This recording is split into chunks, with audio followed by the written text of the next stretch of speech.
Good morning and welcome to Ocugen's webcast to discuss data from the first half of patients completing 1 year since treatment in the OCU410 phase 2 ArMaDa clinical trial for geographic atrophy. Please note that this call is being recorded at this time. All participant lines are in a listen-only mode.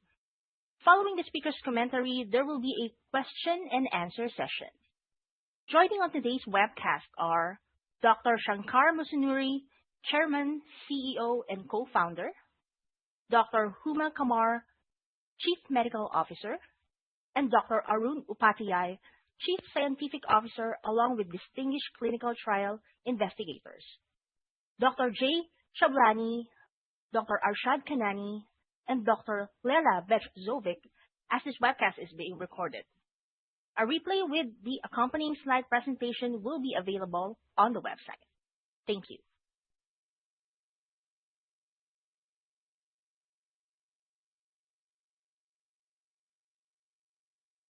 Thank you, operator. Good morning, and thank you for joining this important update on our OCU410 program. Today's presentation will focus on clinical updates from the phase 2 ArMaDa trial, along with some new data from phase 1. This presentation contains forward-looking statements regarding OCU410's clinical development, regulatory timeline, and therapeutic potential for geographic atrophy. These forward-looking statements are subject to significant risks and uncertainties. We have assembled an exceptional group of clinical and scientific leaders to walk you through every aspect of our program. Dr. Arun Upadhyay, our Chief Scientific Officer, will dive deep into OCU410's novel mechanism of action, how RORA modulation addresses multiple pathways implicated in GA progression. Dr. Huma Qamar, Chief Medical Officer, will outline our comprehensive clinical development plan, including the rationale for our regulatory strategy. Dr. Jay Chablani from the University of Pittsburgh and UPMC Vision Institute and President of NetraMind will present phase 1 ArMaDa trial data updates. Dr. Lela Vechzovic of Duke University will discuss the phase 2 interim results, highlighting efficacy and safety findings. Finally, Dr. Arshad Kanani from the University of Nevada and Sierra Associates will join his colleagues for the Q&A. I'd like to set the clinical context for today's discussion by reviewing the unmet medical need in geographic atrophy. Geographic atrophy, or GA, is an advanced form of dry age-related macular degeneration. GA is characterized by progressive, irreversible degeneration of the retina and retinal pigment epithelial cells in the macula, the central portion of the retina critical for detailed vision. This process leads to irreversible loss of central vision, with patients experiencing progressive scotomas that coalesce and expand over time. Currently, 2 to 3 million patients in the combined US and European markets suffer from GA. This represents an enormous population of visually disabled individuals with limited therapeutic options in the US and no therapeutic options outside of the US. Until very recently, there were no approved treatments for GA. Just in the last few years, 2 therapies have been approved, Syfovre and Izervay. Combined, these represent over $1 billion in combined US annual sales, underscoring the significant unmet medical need and market opportunity. However, these approved therapies have significant limitations. Most critically, they each address only one of the 4 major pathways implicated in GA disease progression. Additionally, both require frequent intravitreal injections, 6 to 12 times per year. These injections carry cumulative risks, including endophthalmitis, retinal detachment, inflammation, and other serious complications. Patients must commit to lifelong monthly or bimonthly office visits for injection administration. This is where OCU410 represents a paradigm shift. OCU410 is designed to address all 4 pathways associated with GA through a single subretinal injection of an AAV5 delivered RORA gene therapy. As a one-time administration that potentially provides durable benefit, OCU410 offers GA patients an unprecedented opportunity for comprehensive disease modification without the burden of chronic injections. We are executing well on our ambitious development pathway for OCU410. You will hear more about data from approximately 50% of patients in the phase 2 clinical trial at 1 year today. We'll provide a full data set later this quarter. We also plan to initiate our phase 3 pivotal trial later this year. In 2027, we target completion of phase 3 enrollment, allowing us to begin our follow-up and final analysis. OCU410 phase 2 clinical trial. In 2028, we anticipate generating top-line phase 3 data and submitting our biological application, or BLA, to the FDA.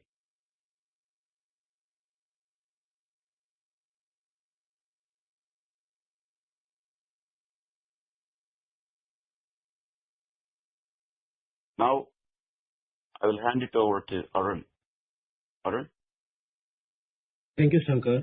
And I will now walk you through the scientific rationale for OCU410 design and its multi-pathway mechanism of action. OCU410 utilizes a modified therapeutic approach targeting RORA, the retinoid-related orphan receptor alpha. RORA is a nuclear receptor that functions as a master regulator of multiple homeostatic pathways in retinal cells, particularly in the retinal pigment epithelium and photoreceptors. Our preclinical research has demonstrated that OCU410 provides 4 distinct therapeutic benefits. First, anti-drusen activity. In the model of macular degeneration, we have shown that RORA activation leads to reduced drusen burden and improved overall retinal architecture. This is significant because drusen accumulation is a hallmark of AMD progression and is thought to contribute to RPE dysfunction and photoreceptor death. By reducing drusen and supporting RPE health, OCU410 addresses a fundamental aspect of GA pathogenesis. Second, antioxidative protection. Oxidative stress is a major driver of both RPE and photoreceptor cell death in GA. In cell survival assay using ARP19 cells, which is like representative of human RPE cells, RORA overexpression provides robust, dose-dependent neuroprotection against oxidative stress. This indicates that OCU410 can enhance the intrinsic antioxidant defenses of retinal cells. Third, anti-inflammatory modulation. GA progression involves microglial activation and local retinal inflammation that exacerbates photoreceptor loss. In microglial cell model, RORA expression suppresses pro-inflammatory cytokines and chemokines, effectively inhibiting this harmful inflammatory cascade. By reducing neuroinflammation, OCU410 protects photoreceptors from immune-mediated injury. And fourth, anti-complement activity. Complement system activation has recently emerged as a critical mechanism in GA pathogenesis. RORA upregulates CD59, an important complement regulatory protein that protects photoreceptors and RPE from membrane attack complex formation.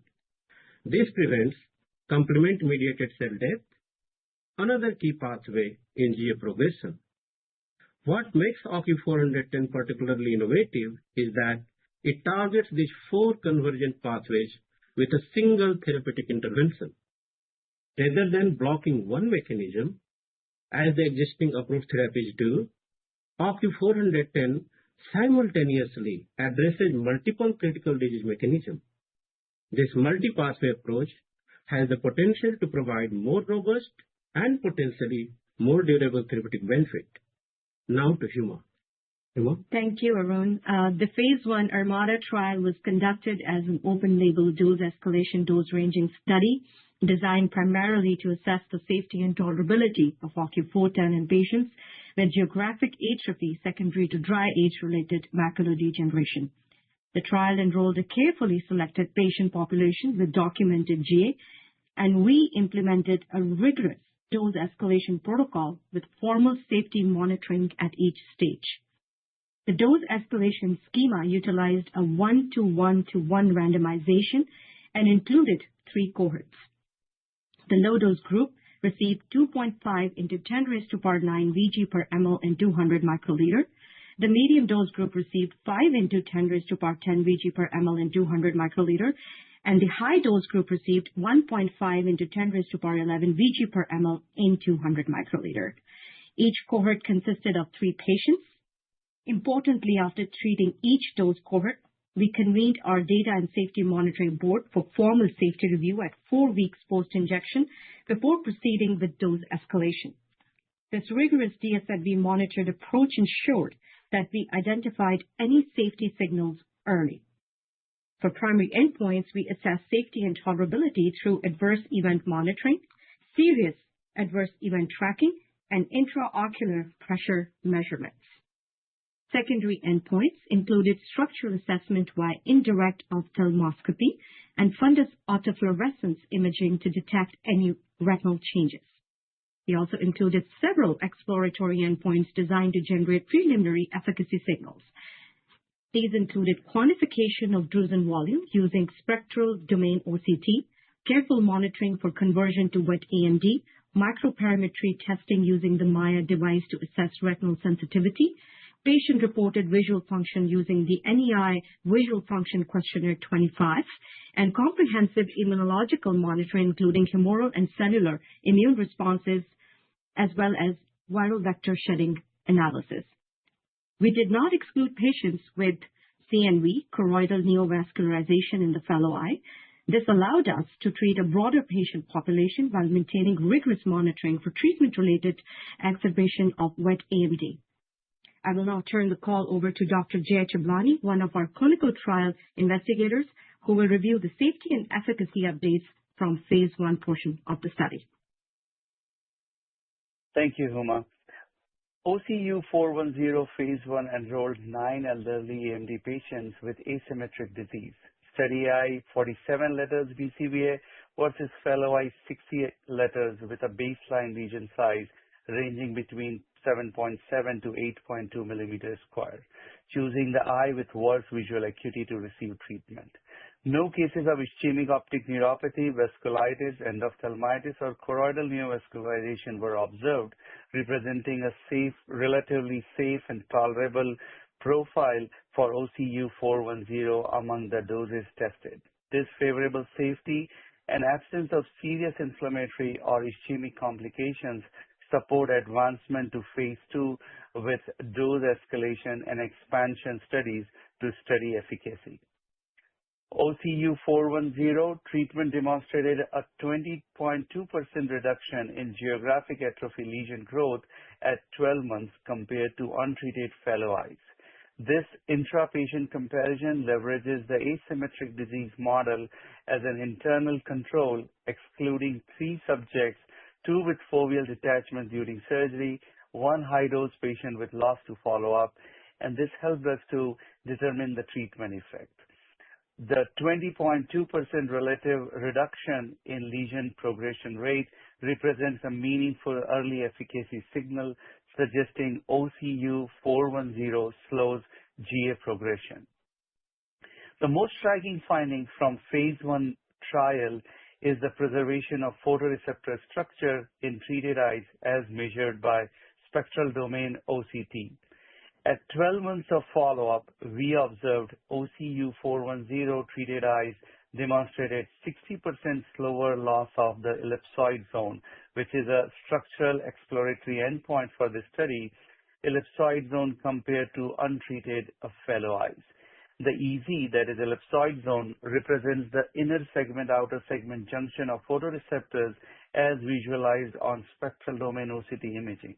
This is a critical anatomical marker of photoreceptor health and integrity, and loss of ellipsoid zone indicates photoreceptor degeneration and death. Preservation of the ellipsoid zone indicates maintained photoreceptors structures and by extension likely maintained or improved photoreceptor function. The 60% reduction in EZ loss rate indicates that OCU410 treatment is substantially slowing the rate of photoreceptor degeneration compared to the natural history observed in the untreated fellow eye of the same patient. This is consistent with our preclinical findings regarding RORA's neuroprotective and antioxidative mechanisms, and it provides the first clinical evidence that OCU410 can preserve photoreceptor structure in GA patients. Building on our ellipsoid zone findings, we extended our analysis to examine the broader EZ-RPE complex, a composite measure that includes both the photoreceptor layer and the underlying RPE. The EZ-RPE complex represents the functional unit of photoreceptor-RPE interaction. Loss of this complex indicates degeneration of both photoreceptors and the supporting RPE layer. Preservation of EZ-RPE complex therefore suggests that OCU410 is protecting both retinal layers simultaneously. Our analysis demonstrated OCU410 treatment resulted in reduced loss of EZ-RPE complex at 12 months post-treatment compared to untreated fellow eyes, indicating a treatment effect on both the photoreceptor and RPE compartments. This finding is particularly significant because it suggests that RORA modulation is working at multiple levels within the retina. We see photoreceptor protection consistent with our antioxidative mechanism. The ability to protect both photoreceptors and the RPE with a single therapeutic intervention underscores the advantage of multi-pathway targeting approaches. We are now not just addressing one aspect of GA pathogenesis, we are supporting the health and survival of the entire photoreceptor RPE unit. These structural findings provided compelling rationale for advancing to phase 2 with controlled efficacy endpoints in a larger patient population. Now back over to Dr. Huma Kumar.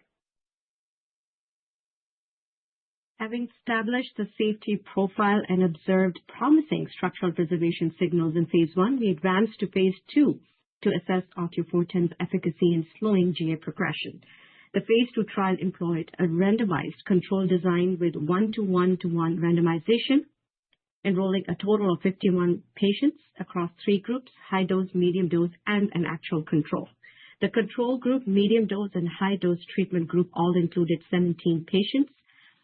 The control group received no treatment. The medium dose included 17 patients who received 5 into 10 raised to power 10 Vg per ml in 200 microliter, and the high dose treatment group included 17 patients who received 1.5 into 10 raised to power 11 Vg per ml per eye at 200 microliters.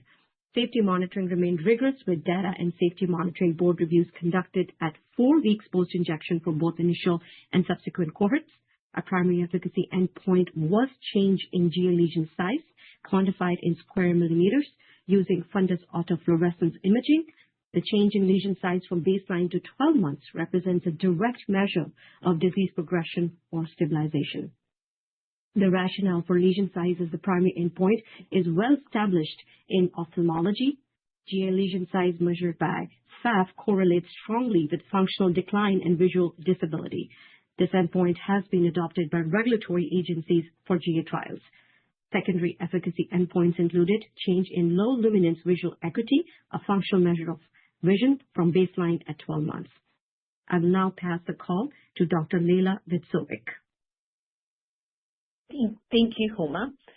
OCU410 phase 2 enrolled 51 elderly age-related macular degeneration patients with mean age 75.9 years, with the treated eyes averaging 55.1 letters in best corrected visual acuity, 30.32 EDTRS letters in low luminance visual acuity, and lesion size of 8.03 millimeters squared, with patients from early to late stage geographic atrophy suitable for tracking disease progression enrolled.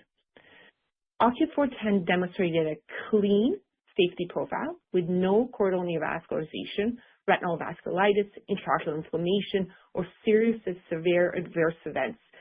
Differentiated program from monthly and every other month injections, competitors that may experience CNVM, vasculitis, intraocular inflammation, serious and severe events. As a single administration of gene therapy, OCU410 eliminates the ongoing cumulative injection-related risks that patients on approved therapies experience every month or other month basis. The potential therapeutic effect of OCU410 is expected to be durable and lifetime a one-and-done treatment. This represents a paradigm shift in geographic atrophy management from chronic injection-dependent therapy to durable disease modification. At 12 months, OCU410 treatment resulted in 46% statistically significant reduction in GA lesion growth in treated eyes compared to control eyes, and the p-value was 0.015. The analysis included 23 eyes, 5 control eyes, 18 eyes in treatment group, of which 10 treated eyes received medium dose and 8 eyes received high dose. For this analysis, the medium and high dose treated groups were combined, as you can see. This population included both patients with foveal involving and subfoveal atrophy patients. The p-value of 0.015 provides a robust statistical support for the treatment effect, indicating the observed benefit is significant. Currently, a 46% reduction in lesion growth rate means OCU410 treated patients are experiencing slower expansion of their atrophic lesions. This translates to delayed central vision loss and maintenance of useful vision for a longer period. With the phase 2 treated population, we examined lesion size reduction separately for the medium and high dose groups, as the data on left shows. The medium dose group demonstrated a 54% reduction in lesion growth compared to control. The high dose group demonstrated 36% reduction in lesion growth compared to control. This data reveals an important dose-response relationship, but not the relationship one might initially expect. The medium dose appears to be providing better efficacy compared to high dose. This finding warrants careful interpretation. Several factors could explain why high dose appears less efficacious. First, there may have been baseline imbalances between the medium and high dose groups. For example, high dose group may have had slightly larger or more aggressive lesions at baseline. Second, the high dose group has fewer evaluated patients, limiting statistical power. And third, and perhaps most intriguing, there could be biological factors related to excessive transgene expression, what we call a plateau effect, where the additional vector doesn't provide additional benefit. Both dose groups showed statistically significant improvement versus control, with medium dose with a p-value of 0.02 and high dose the p-value of 0.05. But numerically superior to the medium dose is clear. We are looking forward to presenting the complete finding for all subjects enrolled post-data lock analyses. The right panel shows a subgroup analysis of patients with baseline GA size equal or greater than 7.5 millimeter squares. These are patients with more advanced atrophy. In this subgroup, OCU410 demonstrates a 57% reduction in lesion growth and a 14% compared to controlled eyes. This 57% reduction in lesion size suggests that OCU410 may be more effective in patients with substantial disease burden, exactly the population we want to treat. In addition, both medium and high dose OCU410 were equally effective in decreasing the lesion size in patients with large lesion size. I want to now compare OCU410's efficacy in a broader clinical context by comparing our results to currently approved therapies. OCU410 at 12 months demonstrated 46% reduction in lesion growth compared to control. This represents our interim primary efficacy analysis in this phase 2. For comparison, published data on approved therapies, specifically Sephora and Izervay, specifically looking at OAKS and Derby trials, the published data by Heyer et al. In 2023 shows approximately 22% reduction in lesion growth at 24 months. I would like to emphasize that there has been no head-to-head trials that have compared or conducted between OCU410 and approved therapies. The direct comparison is clearly limited, but we're comparing the phase 2 assessors blind and controlled study to published trials with different patient population trial designs, follow-up periods as well. And that said, there seems to be a clear contrasting in difference. OCU410's 46% reduction at 12 months compared to 22% approved therapies at 24 months suggests a potentially greater and even twofold therapeutic advantage. Through this interpretation should be very much taken cautiously with acknowledgement of different trial contexts. We also examine response rates, the proportion of patients achieving clinically meaningful benefit. OCU410 demonstrates significant response rates with up to 50% of treated patients achieving greater than 50% lesion size reduction compared to control at 12 months. This response rate analysis provides perhaps the most compelling evidence of OCU410's clinical value. A therapy that provides substantial benefit of half of treated patients represents a transformative advance for populations facing otherwise relentless disease progression. I will now turn the call over to Dr. Huma Qamar to summarize the clinical updates. Thank you, Leila. In conclusion, the evidence presented above supports OCU410 as a transformative therapy for geographic atrophy. First, OCU410 employs a comprehensive multi-pathway mechanism of action. Unlike approved therapies that target a single pathway, OCU410 modulates RORA to activate multiple protective pathways simultaneously. The unique four-way mechanism of action has been rigorously validated in preclinical models and supported by clinical efficacy data. Second, OCU410 demonstrates compelling clinical efficacy data, 46% reduction in lesion growth at 12 months compared to control, 57% reduction in lesion growth at 12 months compared to control in patients with larger lesion size, greater than or equal to 7.5 millimeters square at baseline. Up to 50% of patients achieve greater than 50% lesion size reduction compared to control. And third, OCU410 has established a very favorable safety and tolerability profile. No serious adverse events related to OCU410 have been reported to date. Fourth, OCU410 addresses a massive unmet medical need with significant market potential.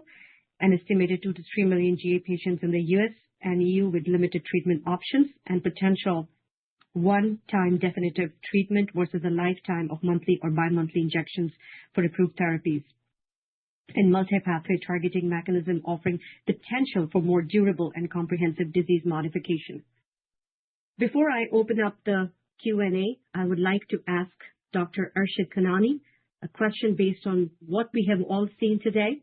What are your thoughts on the OCU410 data, and how do you see it fitting into your clinical practice?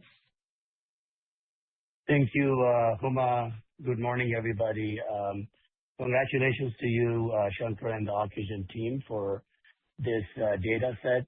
I've been involved with numerous programs for the development of treatment of geographic atrophy, and we're lucky to have, obviously, the 2 approved treatments. But as highlighted, there are several things that are important to consider here, and this program addresses unmet needs. When I'm looking at the data from phase 1, phase 2, obviously this is a one-time gene therapy. The biggest burden we have for our patients in clinic is the treatment burden of injections every month and every other month. And as we start those treatments, over time, there's a very high dropout for patients. And of course, each injection brings a risk of, endophthalmitis and other things, including CNV. So we are lucky to have treatments, but the next generation of treatments for geographic atrophy, we have to address several unmet needs. And I think when I look at this program, I'm looking at, number one, safety.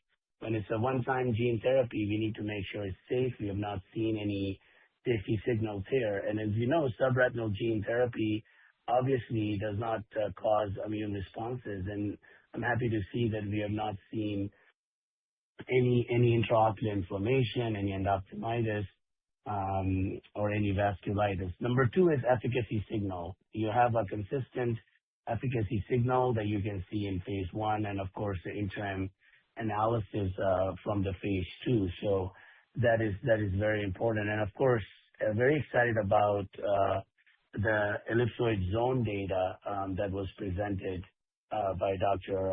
Chalbani. I think that is an important endpoint that is now utilized by many programs as a primary endpoint. So overall, when I look at this data set, I'm seeing, the things I would like to see in phase 1 and phase 2 is no safety signals, efficacy that is consistent. So I'm excited to see the full data set from phase 2 and very excited to see the program will move forward, and I'll be enrolling patients, obviously, in the phase 3 program. And in terms of the unmet needs, I think a one-time gene therapy for GA will be widely adopted because these are patients that have very difficulty coming in every month and every other month. And then, of course, many of these patients have bilateral disease. Great. Thank you so much, Dr. Kanani. And now, operator, please open up the call for questions. Thank you. We will now begin the question and answer session. If you have dialed in and would like to ask a question, please press star 1 on your telephone keypad to raise your hand and join the queue. If you would like to withdraw your question, simply press star 1 again. If you are called upon to ask your question and are listening via speakerphone in your device, please pick up your handset to ensure that your phone is not on mute when asking your question. Again, press star 1 to join the queue.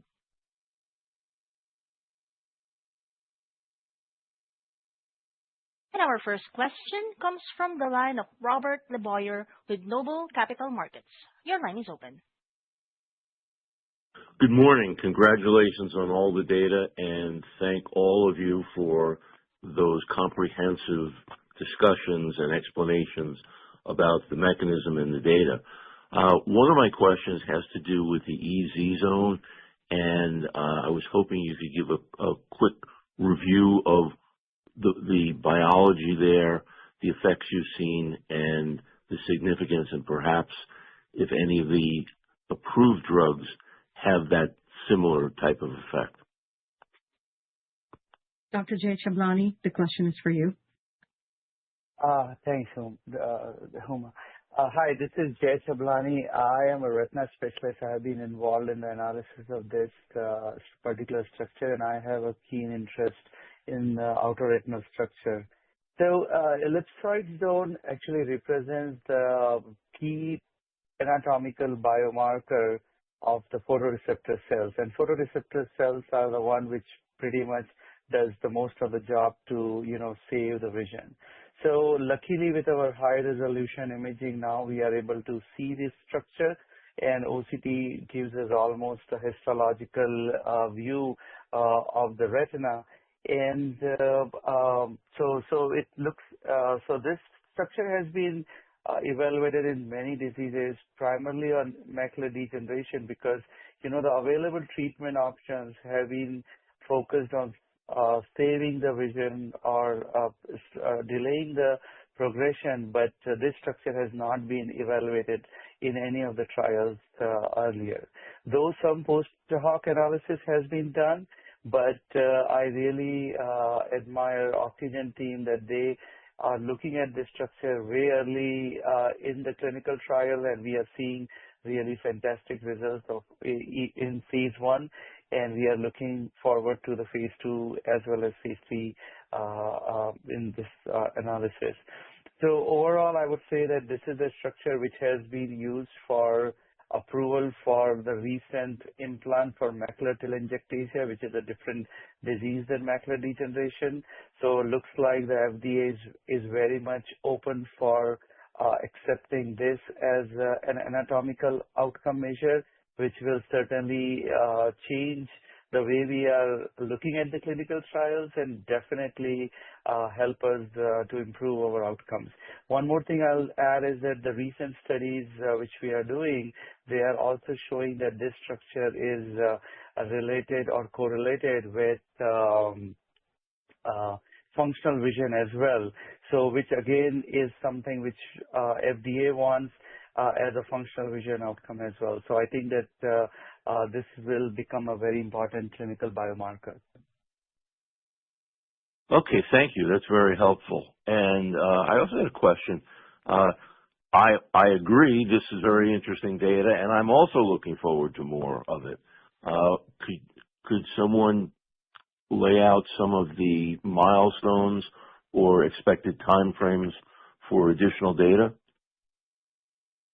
Yes, I can answer that.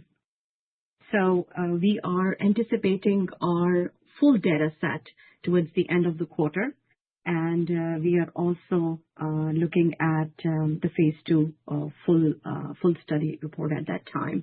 So we will be sharing the information accordingly, as we also anticipate phase 3 initiation in 2026 as well. And the phase 2 data will also be pivotal in terms of defining our strategy for phase 3 in 2026. Okay, great. Thank you very much for that.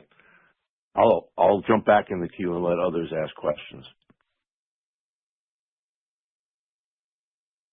Our next question comes from the line of Elemer Piros with Lucid Capital Markets.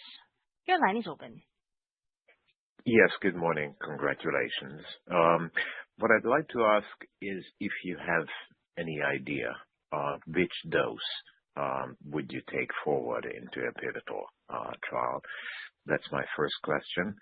And perhaps to Dr. Kanani or some of the other experts, in a pivotal trial, would you recommend to restrict the population to a certain lesion size or stage of the disease, or would you recommend to examine the entire population without restrictions? Yes. So in terms of your first question, in terms of the dose, we are currently evaluating both the doses, medium dose and high dose, as the study is not closed yet. Once the data set is available for phase 2 and we close the study, that will be the point that we will be carefully analyzing the data and coming up with the efficacious dose for phase 3. And for the other question, I would let either Dr. Kanani or Dr. Leela Vitzovic to answer that question. Thank you, Huma. I can take that, and then I'm sure Leela will follow up. So those are great questions. I think, when you're designing the phase 3 program, you use the full data set from phase 2 to kind of evaluate the efficacy signal, and then you tease out the population that will have the highest benefit. So here, obviously, we are looking at an all-comer patient population, but I think I'm looking forward to the full data set, and then after that, we'll be able to evaluate, which patient population will be the right one. But in general, yes, we do limit the size of the GA lesion, very similar to the GATHER2 program or Derby and Oaks program. On average, 7 to 8 millimeter square. But of course, you have patients with small lesion and larger lesion.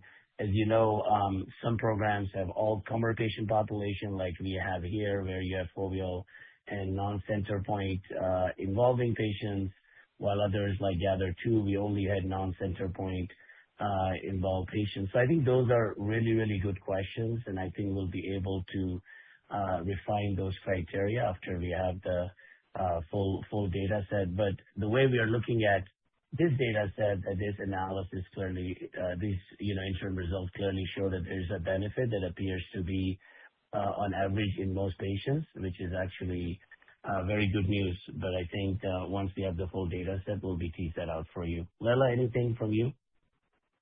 Yeah, thank you. Thank you, Arshad. No, said really beautifully. Just to add and to point out, I think it's exciting to see such a positive results this early with such a, in general, progressive, relentless disease. I similarly look forward to seeing the complete data set to help us really educate ourselves how to move forward with the phase 3 in terms of what dose and also baseline characteristics for the patient's role. But in this diverse patient population with fovea and extrafoveal lesions included, I think it's exciting to see results in both doses. And perhaps just a little follow-up, since OCU410 addresses the complement pathway, would there be a necessity to follow up with currently existing treatments down in the future once approved? So I will direct this question to either of our KOLs. Arshad, do you want to take that?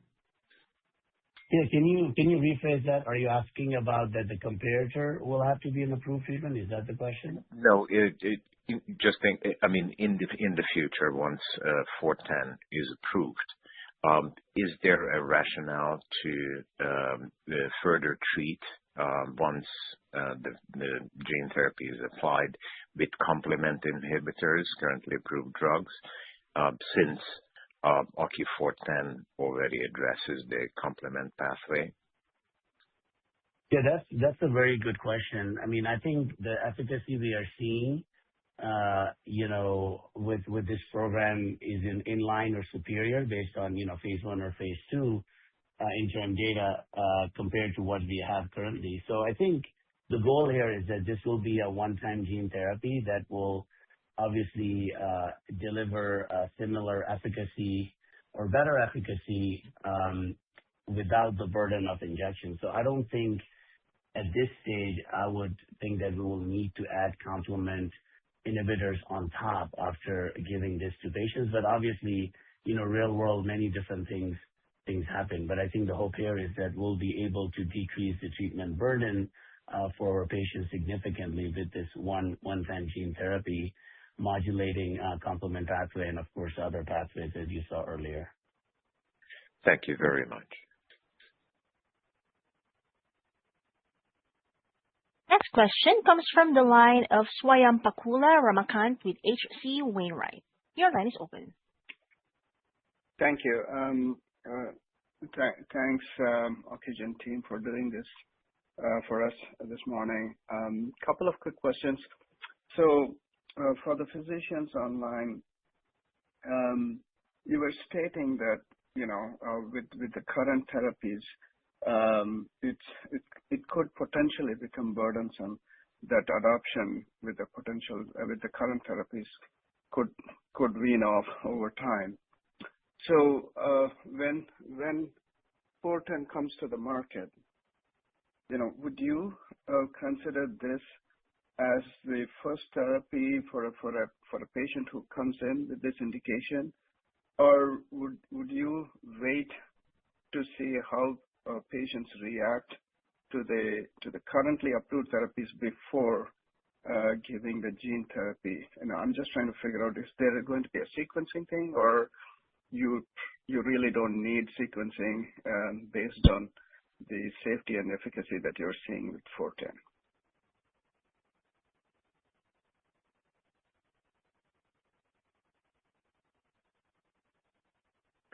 Happy to take Lela or Arshad, do you want to take that? Yeah. Lela? Yeah, happy. Yeah, I think we can both. Happy to take it on. And currently with geographic atrophy, patients often come in with, unfortunately, visual acuity affected, at least to a retina specialist office. So I think time is critical to kind of help them preserve the vision and continue to stay active in their day-to-day activities. And for that reason, I most certainly would want to offer more durable and one-time approach. Now, the current therapies that are approved, we use on a monthly or bi-monthly basis. And while we know they're efficacious in clinical trial settings, we don't have the best way of following or assessing how this particular patient is responding to therapy. So we are treating the patients knowing our results from clinical trials show up to 22% of reduction over time. But the current real world doesn't have the best way to follow these patients and understand response. Now, there's much work being done to change this.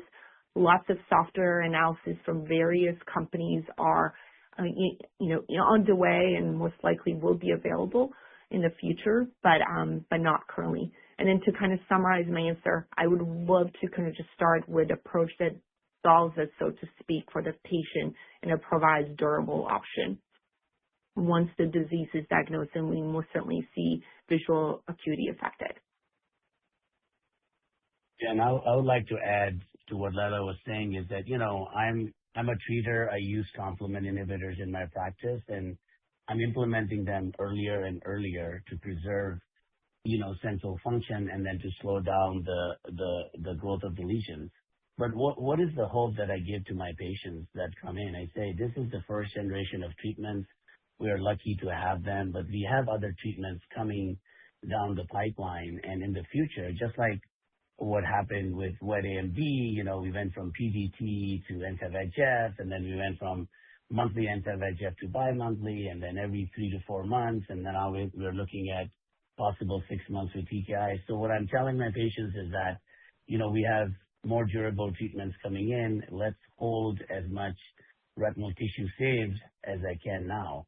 So I think the biggest population right away, once 410 is approved, would be the patients who are already treated with complement inhibitors. And if we show efficacy, as I said, similar or close enough or even better, which I would be very happy with, then those patients that are already established will be very interested in getting gene therapy because they'll be on injections for a while. Now, obviously, not every patient can get gene therapy because we have to go to the operating room, but I think majority of the patients can. So I think the established market definitely will be right there for us to help so that we can reduce the treatment burden. So just to add to what Lala said, everything else in terms of, gauging the benefit, and I totally agree with Lala. Thank you very much for that. Homa, I just have a second, two-part question. This is on the responder rates. So you had seen a 57% reduction in baseline lesions. Does OCU410 modify mechanism? Does it require a certain existing level of disease activity, to show a maximum effect?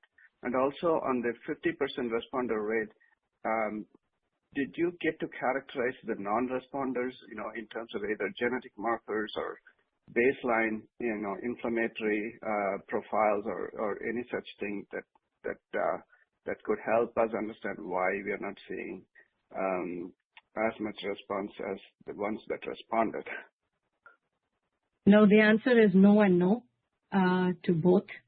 And there is the inclusion. If you look at the inclusion-exclusion criteria of our protocol, it has been very consistent with 2.5 to 21.5 millimeter squares up to 8 disc areas, and it's pretty much consistent with all the products that have been approved. And also geographic atrophy is the last stage of the dry age-related macular degeneration. We also had foveal and parafoveal lesions too. But in terms of the markers and the response rates, at this point we are only mentioning different reduction across different, combined dose groups as well, which is great. Also, if you look at that, there was a greater reduction observed in subjects with greater than 7 or equal to 7.5 millimeters squared at baseline as well. This is all preliminary interim analysis that we are looking into. We will have more information as what we, with actual control that we have. But to your question, it's no and no to both. Arun, do you want to add something to it? No, I think Okay, that's you good? All right. Yes, so Thank you. Thank you for taking all my questions. Sure. And again, if you would like to ask a question, press star, then the number 1 on your telephone keypad. We have a question from Michael Ocugen with Maxim Group. Your line is open. Hi there. Thank you for taking my questions this morning. Congratulations on the progress. Thank you. I would just like to see if you could comment a little bit on the importance of some of the different measures you used, in particular ellipsoid zone loss versus lesion growth, and how these might differently translate into a patient's visual outcomes. Yes. So I would direct this question to Dr. Jay Chablani. Thanks, Huma. So I would say that, ellipsoid zone is a very critical structural biomarker, which now we are able to see on OCT scans. And this biomarker has been shown to be related to the functional vision as well. So we have been looking at this biomarker for quite some time. And I think that this is one of the first trials which is looking at this biomarker at a very early stage of the clinical trial. So ellipsoid zone becomes very critical in regards to the retinal sensitivity, which has been shown to be related with, which has been shown on microperimetry, as well as related to the contrast sensitivity. So I think that this will certainly become a very important anatomical biomarker on OCT. The other trials, or I would say the other GA trials or other drugs which have been approved, they have used fundus autofluorescence, which is definitely one of the very important imaging which we use in our clinic. But considering that fundus autofluorescence does not give us a depth resolved information, which we get from OCT, so therefore we prefer to look at the ellipsoid zone over fundus autofluorescence imaging. Harshit, do you want to add anything to it? Yeah, definitely. I think it's a great question, and I would say that ellipsoid zone is becoming an important biomarker, as Jay was saying. And, we actually had ellipsoid zone Delphi panel, and I presented the data at AO, where we actually have a steering committee, which I'm part of, and we have world-renowned experts who are part of the panel. And I think it's consistent that ellipsoid zone is going to be the primary endpoint in many trials. I think one paper I want to direct you to is the Reclaim 2 paper. Of course, Justice Ehlers at Cleveland Clinic, who's a good friend, has led the work for ellipsoid zone. He was also the one that actually helped Stealth get ellipsoid zone as a primary endpoint for their phase 3 trials. When you look at the Reclaim 2 data, there was a reduction in ellipsoid zone attenuation or loss, and it was also associated with 10-letter or greater gain in LO BCVA or low luminance BCVA versus placebo. So I recommend, if you want to read more about it, please read that paper. But the bottom line is that ellipsoid zone will be something that most companies will be using as a primary endpoint in the future, because, as Dr. Chablani said, it's more associated with the functional benefit. Yeah. Thank you. If I may just add, it was very well described by my colleagues, we're also seeing this important structure not just be of great value in geographic atrophy, but other macular diseases. So one of the approved therapies now for rare condition for MAC-TEL2 and CELTA was approved based on exactly this, the anatomic measurement of EZ. changes over time. So clearly there's a landscape shift in our specialty from looking at best corrected visual acuity as the primary endpoint for our trials, but really looking at anatomic features of the OCT to help us really see the changes which do translate to changes in function and for the patient as well.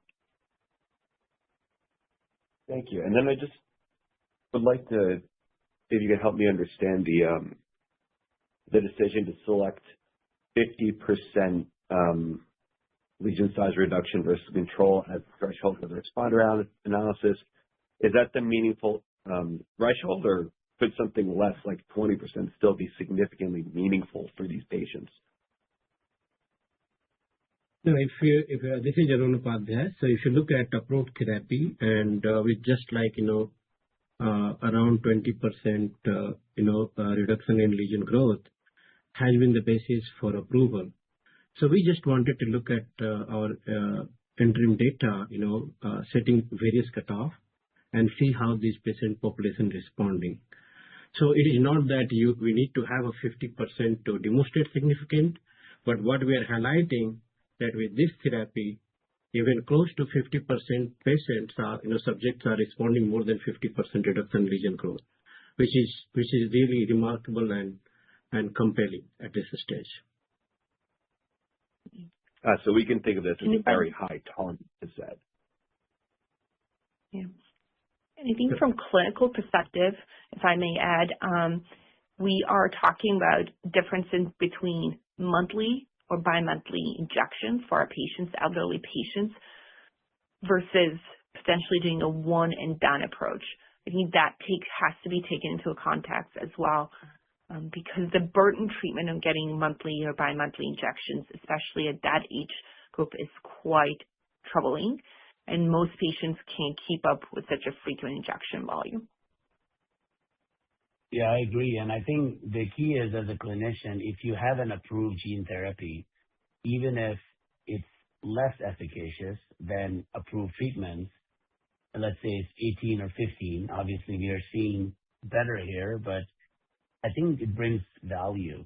A one-time procedure, as highlighted by Leila, is something we have to keep in mind, that will bring so much value to the patients, even if the efficacy is slightly less than approved treatments. I think it still will be adopted because of the treatment burden issue that we face with our patients. And also we have many patients with wet AMD that are needing treatments that also have geographic atrophy. And if you look at real world studies, overall GA patient population, 30 to 40% of patients that are being treated for wet AMD also are getting 30 to 40% of patients who are treated with anti-complements have concurrent wet AMD. So having a one-time treatment to relieve burden for these patients that have even more burden will be very important and very well accepted by the patients as well as the physicians.